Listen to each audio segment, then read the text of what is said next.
जय माता दी दोस्तों। आइए जानते हैं कि मरने के बाद आत्मा का जन्म किस परिवार में होता है। हिंदू धर्म में बताया गया है कि जो व्यक्ति जन्म लेता है उसकी मृत्यु भी निश्चित है और जो व्यक्ति मरता है उसका पुनर्जन्म भी निश्चित है, जो किसी भी हालात में टाला नहीं जा सकता। इसलिए मरने वाले का ज़्यादा शोक नहीं करना चाहिए। परंतु प्रश्न ये है कि जो मर गया है उसका दोबारा जन्म लेना संभव है या नहीं है। वह दोबारा कहाँ जन्म लेने वाला है? दोबारा अपने ही घर में जन्म लेगा या कहीं और? क्या कोई आत्मा अपने पाप या पुण्य कर्मों से अपने ही घर में, अपने कुल में वापस आ सकती है? यह प्रश्न जितना सरल है वास्तव में उतना ही रहस्यमयी भी है। पुनर्जन्म तो मनुष्य जरूर लेता है, लेकिन कभी कभी कोई आत्मा अपने ही कुल में बार बार जन्म लेती है, तो इसका मतलब है कि उसके अधूरे कार्य उस परिवार से जुड़े हुए हैं, या फिर किसी श्राप के कारण भी वह आत्मा अपने कुल में बार बार जन्म लेती है। पुनर्जन्म के तीन मुख्य कारण होते हैं।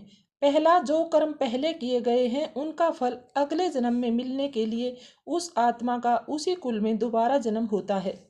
दूसरा है, जब किसी आत्मा के संस्कार या भावनाएं उस परिवार से जुड़ी हुई होती हैं तो वह आत्मा पुनर्जन्म के लिए उसी स्थान की ओर आकर्षित होती है। और तीसरा है, यदि किसी आत्मा का किसी परिवार से गहरा संबंध होता है, चाहे वह नफरत का हो या प्यार का, कुछ भी हो सकता है, तो भी वह आत्मा उस परिवार में जन्म ले सकती है। किसी भी आत्मा के कर्म उसके पुनर्जन्म का फैसला करते हैं। यदि किसी आत्मा का किसी परिवार से विशेष संबंध जुड़ा हुआ होता है तो वह आत्मा फिर से उसी परिवार में जन्म ले सकती है, या फिर किसी भी पुण्य कर्म के कारण उस आत्मा को फिर से उस परिवार में जन्म लेना पड़ सकता है।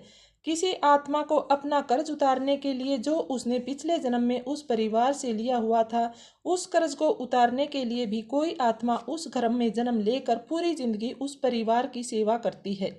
या फिर किसी श्राप के कारण भी कोई आत्मा फिर से उसी परिवार में जन्म लेती है। या ऐसा भी हो सकता है किसी परिवार ने एक विशेष आदमी से, किसी से भी कोई कर्ज लिया है, उसका धन चुराया है या उसको सताया है, तो भी वह आत्मा अपना कर्ज वापस लेने के लिए उसी परिवार में जन्म लेती है। कोई भी आत्मा अपने कर्मों के अनुसार ही अगला जन्म लेती है, किंतु जब कोई व्यक्ति सत्य और धर्म की राह पर चलता है तो उसे मोक्ष की प्राप्ति होती है। यदि किसी के कर्म उसके परिवार या कुल से जुड़े हुए होते हैं तो वह आत्मा बार बार वहीं जन्म लेती है जब तक कि उसके पाप या पुण्य कर्मों का फल उसे ना मिले। उस आत्मा को शांति नहीं मिलती, मोक्ष नहीं मिलता।